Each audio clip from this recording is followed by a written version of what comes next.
प्रणिपात मेरे साथियों, आप लोग का स्वागत है हम लोग के इस प्लेटफॉर्म पे, जिस प्लेटफॉर्म पे हम लोग एक मैथमेटिक्स के बारे में जानते हैं, समझते हैं और इसके बारे में हम लोग महसूस करते हैं। वैसे हम लोगों के गणित की दुनिया में सुस्वागतम। हम लोग इसके जो आर्टिकल पढ़ रहे हैं, इस आर्टिकल के अंदर हम लोग जानकारी ले रहे थे एक्सरसाइज 7.2 का कुछ क्वेश्चन के बारे में जानकारी ले रहे थे। जानकारी नहीं, एक तरह से बोल सकते हैं कि उसका क्वेश्चन आंसर कर रहे थे। और क्वेश्चन आंसर कभी भी मैथ में नहीं होता है। जब भी हम लोग मैथ की बात करें या फिर गणित की बात करें, इसमें हमेशा सॉल्यूशन होते हैं या फिर इसके क्वेश्चन होते हैं। क्वेश्चन आंसर नहीं होते हैं, ओनली फॉर सॉल्यूशन होते हैं। तो इसमें हम लोग आए थे सॉल्यूशन करने के लिए, जिसमें बहुत सारी ऐसी बातें जाने थे जो कि इसमें जानकारी लेना अति आवश्यक था। तो वो सब की जानकारी लेते हुए थोड़ी बात बता देते हैं कि हम लोग क्या क्या इसमें पढ़ें और कहाँ तक इसमें कर लिए हैं काम। तो ये था 7.2 का, जिसका कुछ एक्सरसाइज का सॉल्यूशन किया हुआ है, देख सकते हैं। इसके पहले वाले पार्ट में किया गया था, ये सब किए थे। और इसमें से 3, 4 जिसमें टिक लगा हुआ है ये भी कर ही लिए थे, और उसके बाद 5th क्वेश्चन तक कर लिए थे। आज हम लोगों को ये 6 से 10 तक खत्म करना है, इस एक्सरसाइज को खत्म ही कर देना है, ठीक है। तो without wasting of time, let's go. Okay, गो।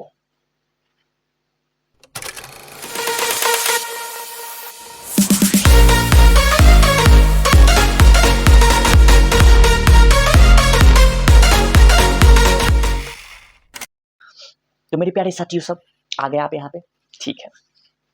अब देखते हैं कि 6 नंबर में यहाँ पे जो भी बताया गया है, इसी क्रम में लेने पर एक समांतर चतुर्भुज के शीर्ष हो तो एक्स वाई निकाल के बताना है। कहने का मतलब इसका ये है कि आपका एक चतुर्भुज बन रहा है, वो भी कौन सा चतुर्भुज? समांतर चतुर्भुज बन रहा है, ठीक है। तो यहाँ पे सबसे पहले ये काम किए, समांतर चतुर्भुज बना दिए, ठीक है। समांतर चतुर्भुज ऐसे तो नहीं होता है, लेकिन लेके चलिए कि इस तरीके से समांतर चतुर्भुज है और इसका समांतर चतुर्भुज का शीर्ष बताए हुए हैं, ठीक है। शीर्ष क्या बताए हुए? तो सपोज कीजिए ए है, ये वाला बी है, ये सी है, ये डी है, ठीक है। अगर शीर्ष बताए हुए तो इसके निर्देशांक भी बताए हुए होगा, बिल्कुल बताए हुए हैं। कितना बताए हुए तो जरा देख लेते हैं कितना है बताए हुए निर्देशांक इसका। 12, ठीक है, 4, 6, 35। चलिए ठीक है, तो यहाँ पे जो भी निर्देशांक है उसको हम लोग लिख लेते हैं। तो इसका कितना था? इसका था 1,2 था, ठीक है। इसका कितना था? x,6 था, ओके, x,6 था। अगला अगर बात करें हम लोग, इसमें देख के बात कर लेते हैं। 4y था, 4y था, उसके बाद x6 था, हाँ 4y x6, ठीक भाई।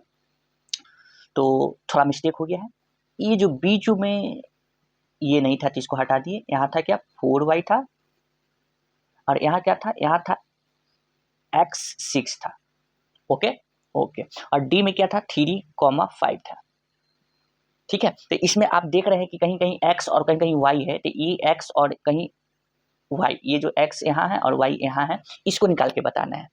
तो ये कैसे निकलेगा? तो इसके लिए हम लोग क्लास 7th में या फिर 8 में एक चतुर्भुज करके नाम का एक चैप्टर था, क्लास 8 की बात कर रहे हैं। उस चतुर्भुज में समांतर चतुर्भुज के कुछ गुण बताए गए थे। वहां पे इसलिए बताया गया था ताकि यहाँ पे जरूरत पड़ रहा है उस चीज का। क्यों? क्योंकि इसको निकालने के लिए हम लोग क्या करेंगे, इसका जो डायगोनल होता है, डायगोनल यानी ये डायगोनल हुआ, ठीक है। एक ये है, एक और इसमें होता है, कौन सा? एक ये वाला होता है। तो इसमें 2 डायगोनल बन रहे हैं, जिसको हम लोग सूचित क्या चीज करते हैं? तो डाई यानी कि DIA से। कौन कौन सा बन रहा है? तो एक AC बना है और दूसरा क्या बना है? दूसरा BD बना है, ठीक है। ये दोनों बराबर होंगे। क्यों बराबर होंगे? तो वो भी बात कर लेते हैं हम। ये AC इक्वल होंगे किसके इक्वल होंगे? तो BD के इक्वल होंगे। इसकी रीजन क्या है? तो इसकी रीजन ये है कि यहाँ पे ये एक दूसरे को क्या कर रहा है? प्रतिच्छेद, ठीक है। ये यहाँ पे कर रहा है, ठीक है। तो इसको हम लोग बोलते हैं O बोलते हैं, ठीक है। अब जैसे ही प्रतिच्छेद करता है तो इसका मतलब क्या है कि ये वाला इसके बराबर होगा और ये वाला इसके बराबर होगा, ठीक है, वहां पे समझाया जाता है क्यों, यहाँ पे नहीं समझा सकते हैं। ठीक है, ये जब प्रतिच्छेद कर रहा है तो ये दोनों बराबर हिस्सा में बांटने का मतलब है कि एक मिड में है, यानी कि मध्य में है ये, तभी एक दूसरे को बराबर हिस्से में बांट रहा है। तो इसीलिए इसको मानना पड़ा कि ये x है, ये y है, तभी निकलेगा। ठीक है, तो एक बार AC का एक बार BD का उसको निकालते हैं with section formula. Section formula क्या था? सेक्शन फार्मूला कुछ इस तरीके से था, ये देखिए, ये नहीं था। x निकालने के लिए वो था क्या, m1 x2 plus m2 x1 upon m1 plus m2 था। ठीक है, ठीक, तो यहाँ से AC का निकालने जा रहे हैं, AC का, ये जो AC है इसका निकल रहा है। ठीक है, तो AC का जरा देखिए, तो AC में ये है x1 ये है और x2 ये है, तो यहाँ पे m1 के जगह पे 1 रखे, x2 के जगह पे क्या रखाएगा, x प्लस m2 कितना है, m2। ठीक है, m2, हाँ यहाँ पे m1 है ना, m1 है। ठीक है, तो m1 का मतलब क्या होता है, इसका मतलब ये होता है कि इसका अनुपात कितना है, तो अनुपात यहाँ पर इसका 1 है, इसका भी 1 है। क्यों? क्योंकि ये बराबर हिस्सों में बांट रहा है, ये ओ जो है मध्य बिंदु में है ना, इसीलिए। तो m1 1 है और x2 x था, चलिए ठीक है।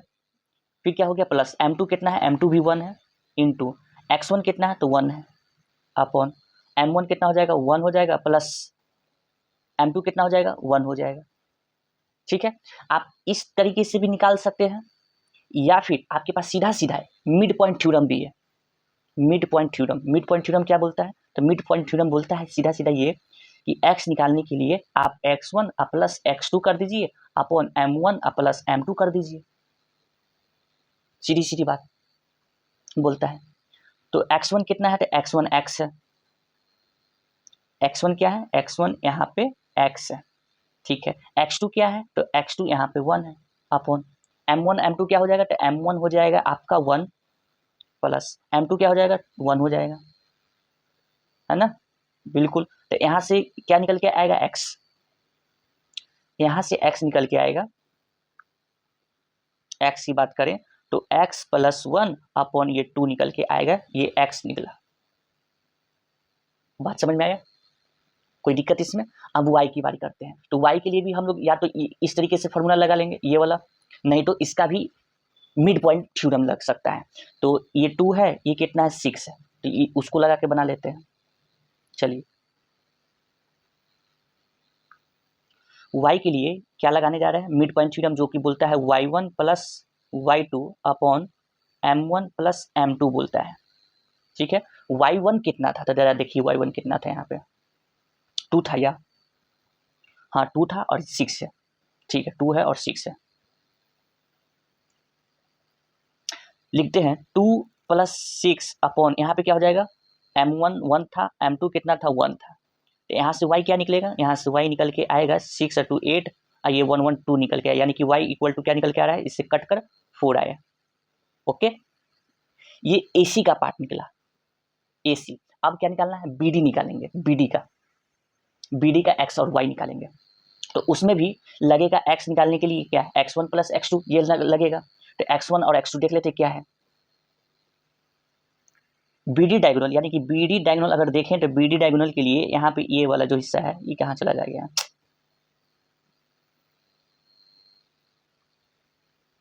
BD अगर डायगोनल देखा जाए तो BD इस तरफ है, यहाँ ये साइड में है BD। ठीक है, इस BD का B यहाँ है और D यहाँ है, तो इसका x1 ये कहलाएगा और x2 ये कहलाएगा। ठीक है, तो 4 प्लस 3 करेंगे और नीचे 2 हो जाएगा। ठीक है, और y1 y होगा और y2 आपका 5 है, तो इसको भी हो जाएगा।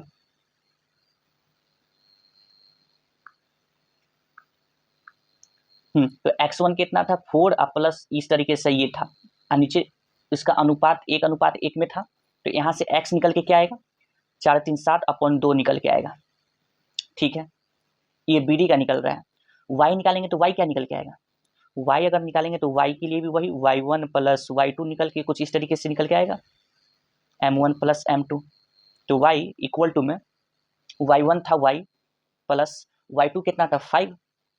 ठीक है, इसको 5 प्लस y भी लिख सकते हैं, अपॉन 1 प्लस यहाँ क्या हो जाएगा 1, तो यहाँ से y क्या होगा, यहाँ से y लिख सकते हैं 5 + y अपॉन 2। ठीक है, कोई दिक्कत, कोई समस्या इसमें नहीं। तो एक तरफ AC का, एक तरफ BD का कुछ निर्देशांक निकल चुका है। ठीक है, क्या निकला है जरा देखिए। पहले बात कर लेते हैं, इस तरीके से कहीं लिखे थे AC = BD में लिखे थे, ये बात लिखे थे ना। तो AC का निर्देशांक x और y क्या निकल के आया, यहाँ y तो दिख रहा है 4 है, y दिख रहा है ना 4 है, तो यहाँ पे x के लिए छोड़ देते हैं, y के लिए लिख लेते हैं। y के लिए यहाँ पे सीधा सीधा 4 पता चल रहा है, ये गलती है। BD का तो यहाँ पे निकाले हुए हैं, x ये रहा और y ये रहा, ये रहा y। ठीक है, तो x के लिए यहाँ पे लिख लेते हैं 7/2, y यहाँ पे क्या हो जाएगा 5 + y अपॉन 2 हो गया। चलिए अब x देखते हैं, AC का x कितना निकला था। AC का x निकला है x + 1/2 निकला है। ठीक है, तो यहाँ लिख दिए x + 1 बाई यहाँ क्या लिखा गया 2 लिखा गया। अब यही चीज यहाँ पे दोनों बराबर है, ये वाला x और ये वाला y था। ठीक है, ये वाला x और ये वाला y है BD का, ये x है ये y है, ये x है ये y है, तो x x के बराबर होगा, है ना, बिल्कुल। ये y y के बराबर होगा, तो इन दोनों को इक्वेट कर रहे हैं। इक्वेट करने का मतलब ये इसके बराबर में रख रहे हैं। AC वाला का जो x है BD वाला को x के बराबर रख सकते हैं। ठीक है, बात समझ में आया, कोई दिक्कत है इसमें, नहीं दिक्कत है, कोई परेशानी प्रॉब्लम तो नहीं ना हो रहा है इतना बात समझने में, नहीं समझ में दिक्कत हो रहा है तो आपको यहाँ से ये मिटा देते हैं। ठीक है, और यहीं पे सॉल्व करके बताते हैं, यहीं पे सॉल्व करें कि आगे ले जाते हैं, आगे ले जाते हैं। यहाँ पे देख लेते हैं कौन किसके बराबर में है, पहले इसको करेंगे, इसको इसके साथ करेंगे। ठीक है, x + 1/2 7/2। ठीक है, तो क्या था वहां पे था x + 1/2 इक्वल में यहाँ पे लिखाएगा क्या 7/2 लिखाएगा। तो यहाँ से 2 डिवाइड में उस साइड जाएगा तो क्या में मल्टीप्लाई में होगा, तो x + 1 7/2 इंटू यहाँ से 2 से 2 कैंसिल हो गया, तो यहाँ से x क्या निकल के आएगा, x यहाँ पे 7 - 1 यानी कि x = यहाँ पे 6 निकलते हुए आ रहा है। ठीक है, अब y निकाल के बता दीजिए। तो y कहाँ से है, तो देख लीजिए एक बार पीछे, देखिए पीछे y,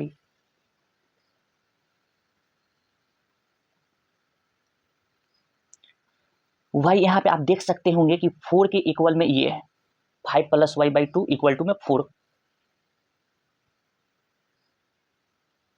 चल ठीक है, तो यहाँ लिखाएगा क्या, यहाँ ये लिखाएगा 4 इधर बचा हुआ था, इक्वल टू में इधर था क्या 5 + y बाई यहाँ क्या था 2 था, यही था, कोई दिक्कत नहीं ना। तो यहाँ से क्या करेंगे, ये डिवाइड में है, उस साइड जाएगा तो क्या होगा मल्टीप्लाई में हो जाएगा, तो 4 × 2 = में हो जाएगा 5 + y, तो 4 दूना 8 इक्वल टू में 5 + y, तो यहाँ से 8 - 5 = में y हो जाएगा, प्लस का इधर इधर, फिर इधर 3 इक्वल टू यहाँ पे क्या आया y निकल के आया। तो जो x y निकालने के लिए कहा था उसमें निर्देशांक में कहीं छोड़ दिया था ना, भूल गया होगा, तो वहां पर x 6 होगा और y के जगह पे 3 होगा, वो निर्देशांक निकल गया है। ठीक है, तो इस तरीके से इस क्वेश्चन को सॉल्व किए विदाउट वेस्टिंग टाइम। चलिए नेक्स्ट क्वेश्चन पे चलते हैं तुरंत, इतना समझ में आ गया होगा आपको, ये सब समझ में आ गया होगा। अगले बार आएंगे क्वेश्चन सॉल्व करने के लिए, इसको वहां पे इरेज कर देंगे इसको।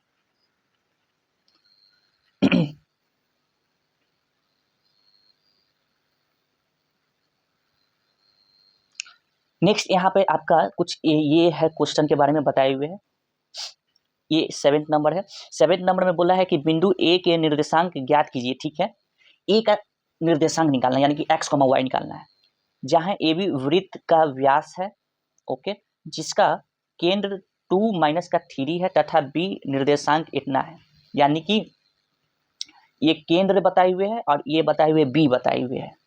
समझ में आ रहा है, याद कर दीजिए, वहां पे फिर लिखना पड़ता है 2 - का 3 1 4। चलिए ठीक है, 2 - का 3 1 4, 2 - का 3 1 4, इसको इरेज कर देते, पहले उस चीज को लिख लेते हैं, नहीं 2 - का 3 और क्या था 1 चलिए ठीक है, लिख लिए।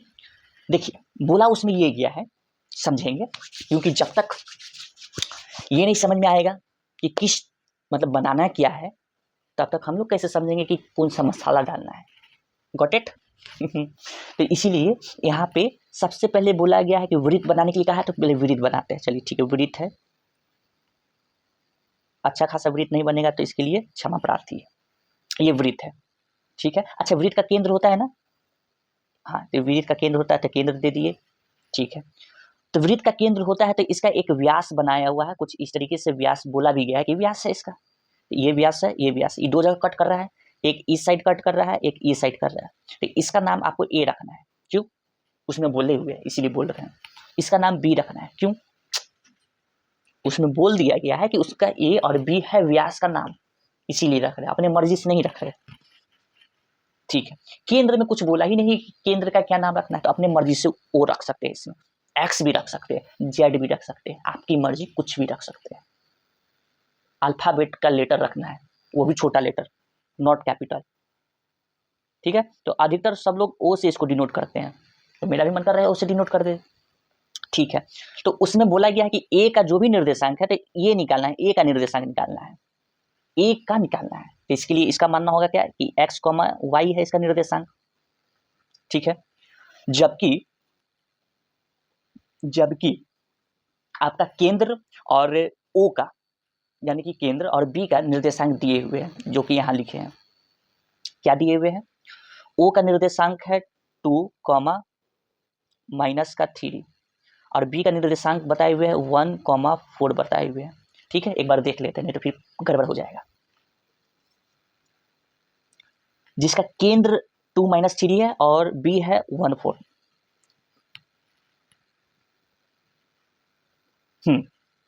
केंद्र 2 - 3 है और ये बी जो है 1, 4 है। चलिए ठीक है, समझ में आ गया। तो इस तरीके से इसको अब मिटा रहे हैं, समझ में आया? चलिए ठीक है। तो इसमें अनुपात देना चाहिए, अनुपात नहीं दिया है, कैसे निकालेंगे? अनुपात ही नहीं है इसमें, यानी कि रेशियो होना चाहिए था। M1 जो M1 M2 मानते हैं वो है ही नहीं, M1 M2 यहाँ पे है ही नहीं। तो यहाँ पर M1 और M2 नहीं है, तो आप ये समझिए ना कि ये जो है केंद्र, ये केंद्र कहाँ है? ये केंद्र तो बीच में है, और ये ए कहाँ है? ये के तो ए उस साइड में है, उस साइड में कहने का मतलब वो सबसे उधर है। जब रेशियो नहीं पता है, यानी कि अनुपात नहीं पता, तो पहले अनुपात निकालना पड़ेगा, तभी तो वो निकलेगा एक्स कॉमा वाई।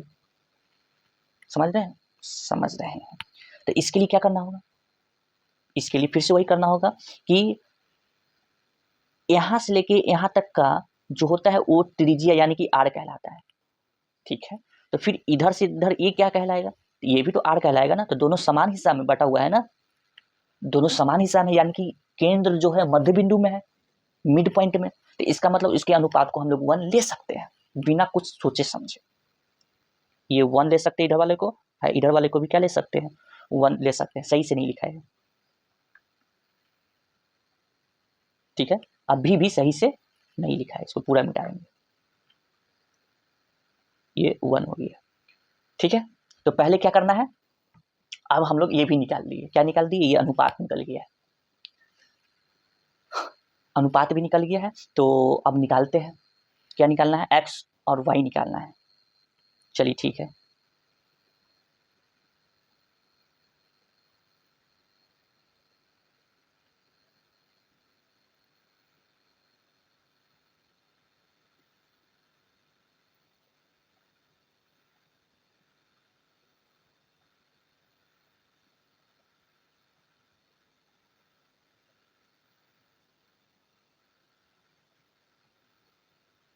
तो इसके लिए क्या करेंगे? इसके लिए वही आपको विभाजन सूत्र पता है ना। विभाजन सूत्र क्या बोलता है कि एक्स कॉमा वाई, यानी कि एक्स का मतलब कि एक्स निकालने के लिए हम लोग क्या करते थे? हम लोग ये लगाते थे m1 x2 plus m2 x1 upon में क्या लिखते थे? m1 प्लस m2 लिखा करते थे। बात सही है ना? सही है। तो यहाँ पर अभी आपका सारा चीज बताए हुए, जैसे कि ये जो चीज है ये आपका यही यही वाला को हम लोग मानते थे एक्स और वाई मानते थे, एक्स, और ये वाला को क्या मानते थे? वाई मानते थे, ठीक है। तो इधर वाला को क्या मानते थे? कोई भी आप इधर वाला को आप लोग क्या मान लीजिए? x1 मान लीजिए, और क्या, इस साइड वाला को x1 मान लेते हैं, ये x1 मान लेते हैं, इसको y1 मान लेते हैं, इधर वालों को मान लेते हैं x2 और इसको मान लेते हैं y2 मान लेते हैं।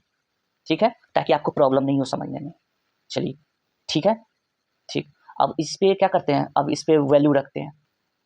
अच्छा, ये जो जिसको x है, x क्या हमको दिया हुआ है? तो हाँ, ठीक से देखिए इसमें x कहाँ दिया हुआ है। ठीक, x लिखा हुआ है, x की ये 2 दिया हुआ है।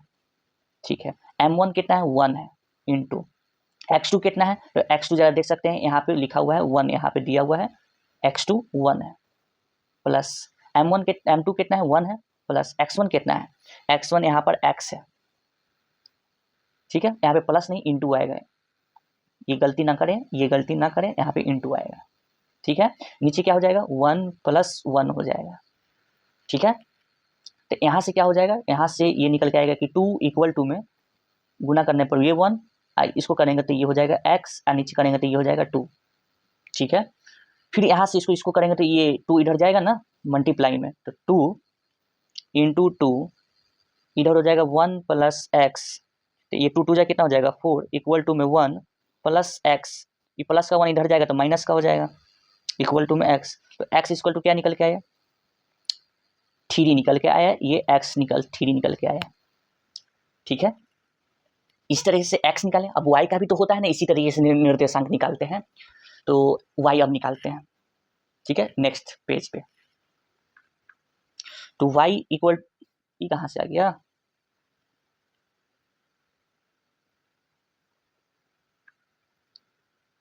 फिर से वहीं पे आ गया।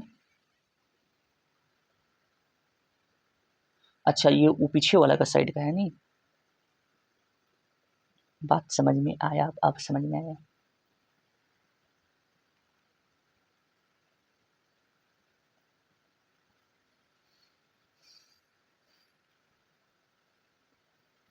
इसको इरेज कर देते हैं। ठीक है, ये पीछे वाले जो पढ़ाए थे ना वो वाला है, इसलिए इसको इरेज कर दें। ठीक है, तो यहाँ से y अगर निकालना हो तो y निकालने के लिए क्या लिखेंगे? m1 y2 + m2 y1 upon में m1 + m2 लिखाएगा। ठीक है, याद कीजिए m1 कितना था? तो 1, y2 कितना था? तो उधर जाके देखना होगा, नीचे लिख देते हैं m1 भी 1 था प्लस m2 भी 1 था। ठीक है, अब उधर चल के देखते हैं कि कौन क्या दिया हुआ है।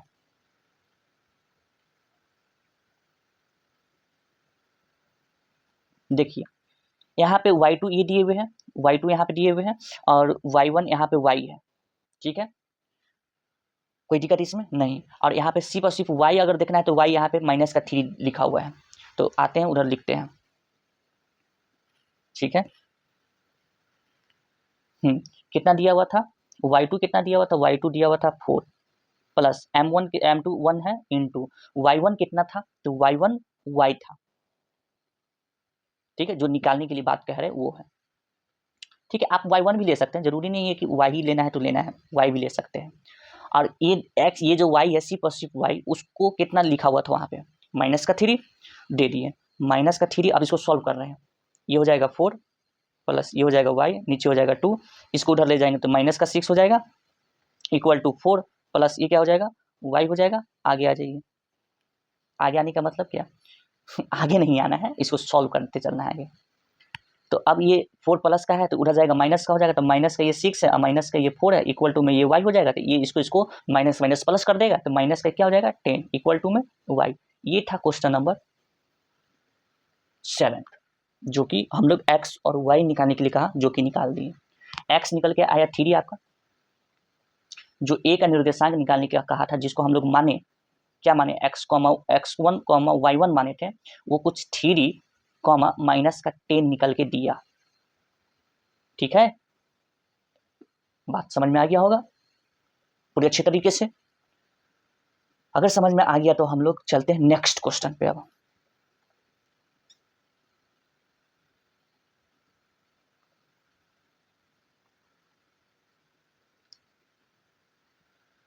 इसको इरेज कर दे रहे हैं, नेक्स्ट क्वेश्चन पे आते हैं। नेक्स्ट क्वेश्चन पे क्या बोला गया है कि एक ए बी क्रमशः ये और ये हो तो बिंदु P के निर्देशांक ज्ञात कीजिए, ताकि AP = 3/7 ए बी हो तो पी रेखाखंड ए बी पर स्थित हो। कहने का मतलब समझ रहे हैं? समझ पा रहे हैं कि नहीं? समझ पा रहे हैं? नहीं समझ पा रहे हैं? चलिए उधर चलते हैं।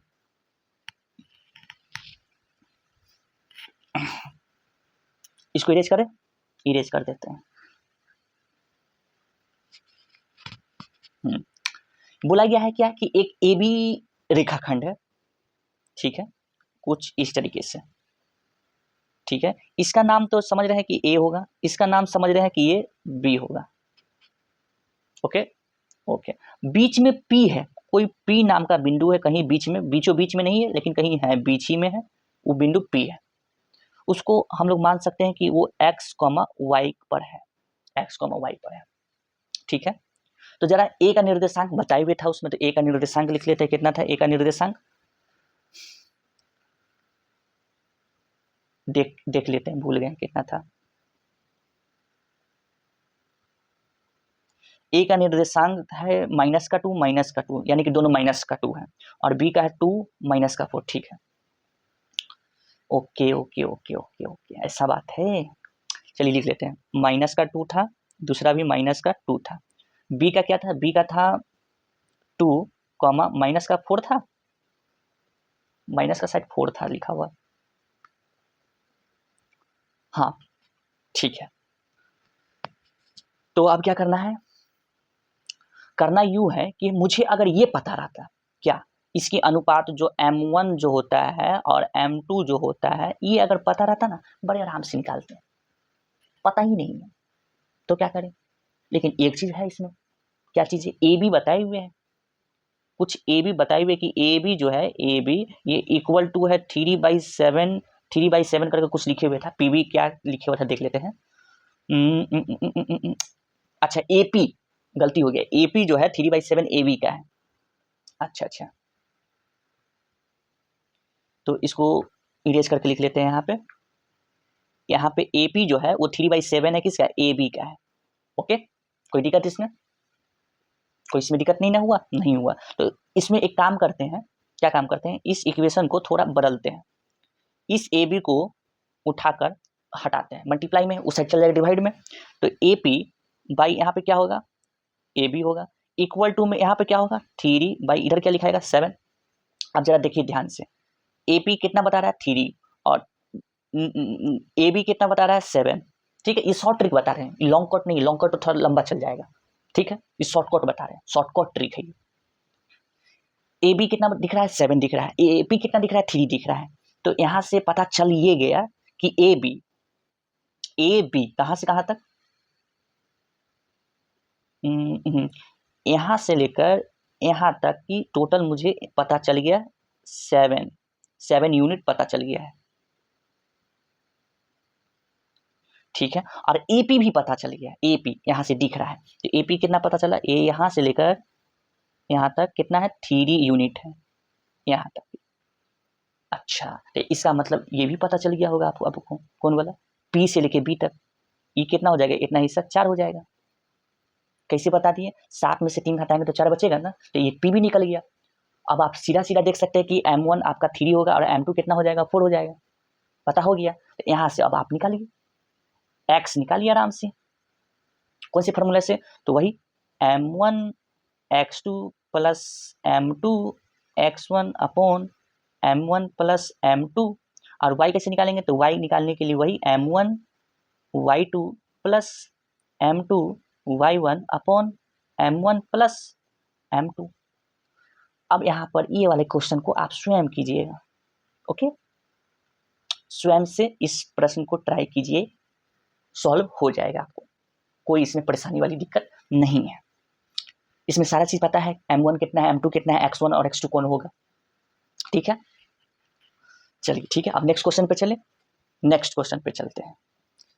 अगर बाय द वे एग्जाम में इस तरीके से करके दे देता है तो आप ऐसे भी कर सकते हैं, ठीक है, लेकिन सब्जेक्टिव में नहीं, ऑब्जेक्टिव में तुरंत बनाने के लिए ऐसे हो सकता है। क्वेश्चन नंबर नेक्स्ट चलते हैं, नेक्स्ट इसको इरेज किए।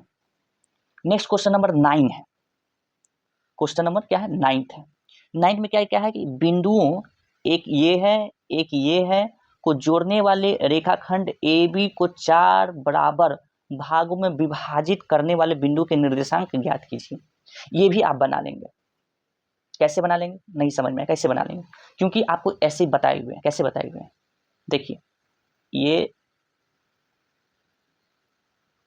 थोड़ा बड़ा देना चाहिए था ना।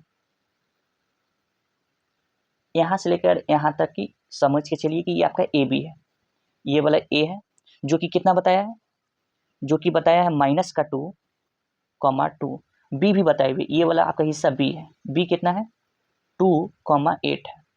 ठीक है, ये जो रेखाखंड है 4 हिस्सा में टूट रहा है।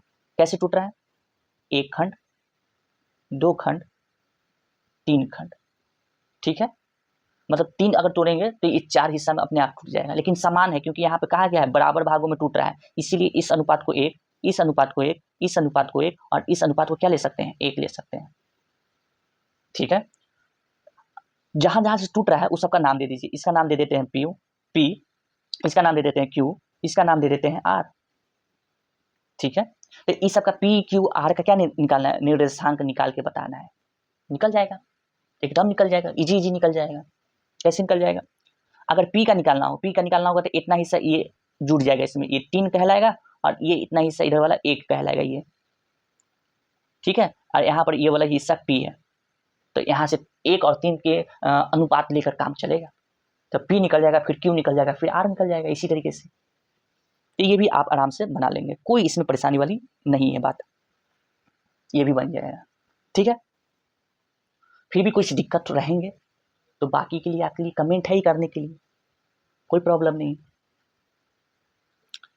अब लास्ट में आते हैं, 10th नंबर पे आते हैं। 10th नंबर पे क्या है, एक समचतुर्भुज का क्षेत्रफल ज्ञात कीजिए जिसके शीर्ष इसी क्रम एक ये है, ये है, ये है और ये है। ठीक है, ये क्या बताया गया है, अच्छा समचतुर्भुज का क्षेत्रफल निकालना है। ठीक है, निकल जाएगा। तो इसके लिए आते हैं इस पेज पे, नेक्स्ट पेज पे। आगे इसको इरेज कर दें, इरेज कर देते हैं।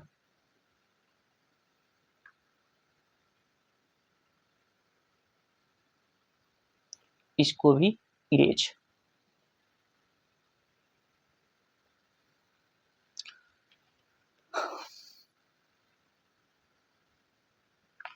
तो समचतुर्भुज बोला है, तो समचतुर्भुज बोला है तो इसके लिए बना लेते हैं क्या, इसके लिए बना लेते हैं डायगोनल। कैसे डायगोनल बनेगा, कुछ इस तरीके से। डायगोनल कैसे बनेगा, पहले तो चतुर्भुज बनाएंगे, ऐसे ऐसे ऐसे। ठीक है, ऐसे ऐसे। ओके, इसका निर्देशांक A है जो कि बताए हुए था। ठीक है, ये वाला निर्देशांक कितना है, ये वाला निर्देशांक B है, ये वाला निर्देशांक C है और ये वाला निर्देशांक D है। ठीक है, कुछ बताए हुए जैसे कि A बताए हुए था 3,0 था, ये A, B बताए हुए था, B कितना था भूल चुके हैं। Okay okay, I have forgotten, show करो ना जल्दी।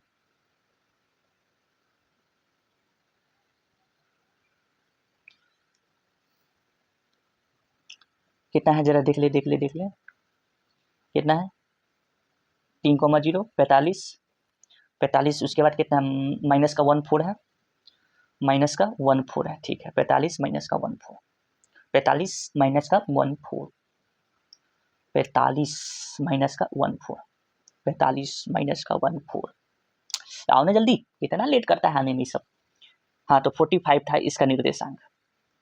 ठीक है, C कितना था, माइनस का 1,4 था।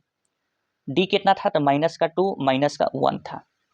ठीक है, कोई इसमें दिक्कत।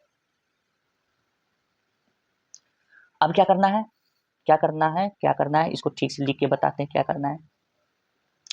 करना ये है कि इसका क्षेत्रफल निकालना है। क्षेत्रफल माने ये निकालना है, ये सब देख रहे हैं, ये सब क्या कहलाता है, ये सब क्षेत्रफल कहलाता है। बात को समझ पा रहे हैं, बिल्कुल समझ पा रहे हैं। तो ये जो है क्षेत्रफल निकालने के लिए आपके पास 2 तरीका, इस त्रिभुज को अलग अलग कर दीजिए, 1 और 2 अलग अलग कर दीजिए और जोड़ दीजिए, एक ये तरीका है। ठीक है, दूसरा तरीका और भी है। तो दूसरा तरीका एक ये है कि इसका एक फॉर्मूला होता है, सूत्र होता है डायरेक्ट निकालने का। समचतुर्भुज निकालने का फॉर्मूला होता है क्या, ABCD का निकाल रहे हैं ना, ABCD का निकाल रहे हैं, तो इसका होता है 1/2, ठीक है, पहला विकर्ण इंटू दूसरा विकर्ण, पहला विकर्ण इंटू दूसरा विकर्ण। तो पहला विकर्ण क्या है, ये है, दूसरा विकर्ण ये है, पहला ये दूसरा ये, ठीक है। ओके, तो इसका मतलब क्या है, आपको पहले AC निकालना होगा। पहला विकर्ण जो D1 है वो D1 कौन है, तो D1 AC है। ओके, उसके बाद फिर D2 निकालना होगा, बिल्कुल। तो इसके लिए क्या लगाएंगे, इसके लिए वो फॉर्मूला लगाएंगे, कौन सा वाला, ये वाला। देखिए x2 माइनस x1, x2 क्या है, तो x2 ये है यहाँ पे माइनस का 1 माइनस का 3 का स्क्वायर प्लस y2 यानी कि 4 माइनस y1 क्या है, 0 है, इसका स्क्वायर।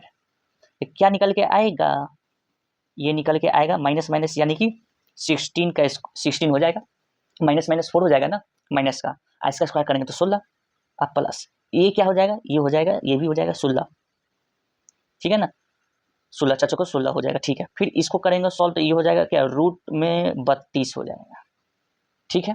कोई दिक्कत, इस 32 को लिख कैसे सकते, कुछ लिख सकते हैं, इस 32 को किसी तरीके से लिख सकते हैं, तो हाँ एक तरीके से लिख सकते हैं। वो तरीका क्या है, वो तरीका ये है कि 32 को यानी कि 32 को, इस 32 को अगर इस तरीके से निकालेंगे इसका महत्तम समवर्तक, तो 2 से कितना बार में, 2 से 16, फिर 2 से कितने बार में 8, फिर 2 से कितने बार में 4, और फिर 2 से कितने बार में 2, और फिर 2 से कितने बार में 1 बार में। तो एक बार ये 2 बाहर निकल जाएगा, फिर एक बार ये 2 बाहर निकल जाएगा, ठीक है। खाली अंदर क्या बच जाएगा, तो 2 बच जाएगा। समझ पा रहे हैं, नहीं समझ पा रहे होंगे तो एक और तरीका है समझाने का मेरे पास। कैसे, देखिए 32 को हम लोग लिख सकते हैं 16 गुने 2 लिख सकते हैं, बिल्कुल लिख सकते हैं। तो 16 का निकलता है ना वर्गमूल कितना, 4 निकलता है, तो अंदर क्या बच गया, सिर्फ रूट का 2 बच गया। तो ये निकला AC, ये क्या निकला AC। अब क्या निकालना है, D2 निकालना है, D2 निकालना है। इसका मतलब क्या, इसका मतलब कि अब BD का निकालना होगा, क्या कितना यूनिट है।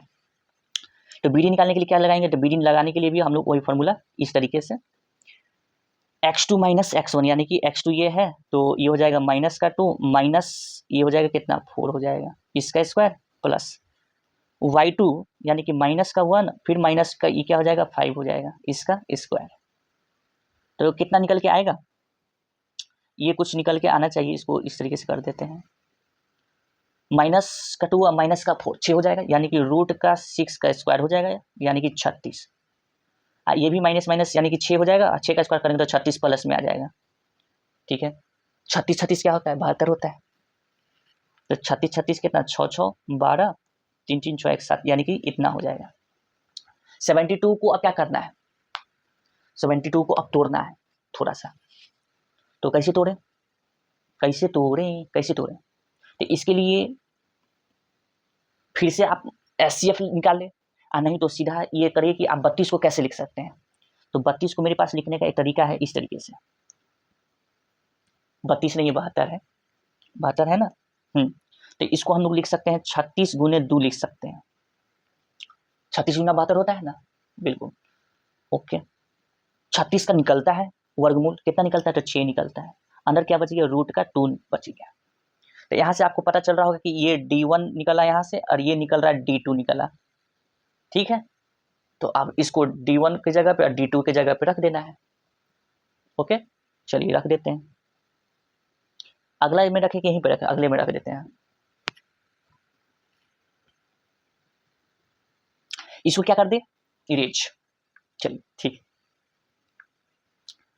फॉर्मूला क्या था, फॉर्मूला कुछ इस तरीके से था 1/2 इंटू डायगोनल 1 इंटू डायगोनल 2, इस तरीके से था, है ना, हाँ इस तरीके से था। तो 1/2 ही रहा, इंटू D1 क्या निकला था, D1 निकला था 2 2 निकला था, ये 4 निकला था, 4 रूट का 2 इंटू D2 क्या निकला था 6 रूट का 2 निकला था, ठीक है। कोई इसमें दिक्कत नहीं हो रहा है, तो ये 2 से ये 2 कट गया, ठीक है, इधर 1 बचा है इंटू, इसको क्या कर सकते हैं, कॉमन ले सकते हैं ना, या फिर मल्टीप्लाई भी कर सकते हैं, ठीक है, तो यहाँ पे 2 इंटू रूट का 2 इंटू 6 इंटू रूट का 2 ऐसे लिख सकते हैं। ये दोनों सेम है, सेम है, बिल्कुल सेम है। तो इसका मतलब ये है कि इसको मल्टीप्लाई करेंगे तो 2 हो जाएगा। ठीक है, यहाँ पे 6 बचा हुआ है तो 6 रहने दिए, इंटू ये दोनों सेम है, एक ही जैसा है, तो ये आपस में मल्टीप्लाई करेगा तो क्या आ जाएगा 2 ओनली, क्योंकि ये कट जाएगा, स्क्वायर जो है हट जाएगा। ठीक, तो अब क्या हो जाएगा 6 दूना 12, 12 दूना कितना हुआ 24। ठीक है, इसमें सेंटीमीटर मीटर कुछ दिया ही नहीं है, तो हम लोग ले सकते हैं कि कोई भी यूनिट हो सकता है, यानी कि कोई भी इकाई इतना स्क्वायर सेंटीमीटर का होगा। जो भी समचतुर्भुज चतुर्भुज निकला है ABCD का, इतना निकलेगा उसका क्षेत्रफल। ओके, तो इस तरीके से आपका क्वेश्चन नंबर 10 तक समाप्त होता है। 10वीं तक यानी कि 10th तक आपको बता दिए कि कौन किसको किस तरीके से बनाना है। ओके, समझ में आ गया होगा कि किस तरीके से बनाना है, इसको देख लीजिए। ये है, तो इसको भी क्या करते हैं, इरेज करते हैं, इसको भी हटाते हैं। समझ में आ ही गया होगा, इसको भी मिटा दिए।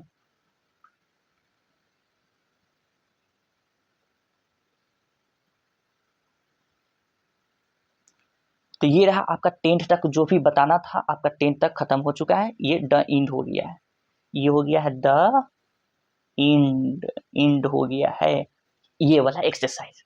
ठीक है, एक और एक्सरसाइज बची गया है 7.3 एक्सरसाइज, लेकिन उसके लिए भी कुछ आर्टिकल समझना है। ठीक है, 7.4 आर्टिकल आपको जानना है, तभी उसके बारे में बनाने में मजा आएगा। ओके, अब क्या कीजिए, मुझे जाने का इजाजत दीजिए, ताकि उस वाले आर्टिकल के बारे में आप लोगों का वीडियो लेके आ सकें। अब बहुत बहुत धन्यवाद आपका, अगले पार्ट में मिलेंगे। जय हिंद, जय भारत।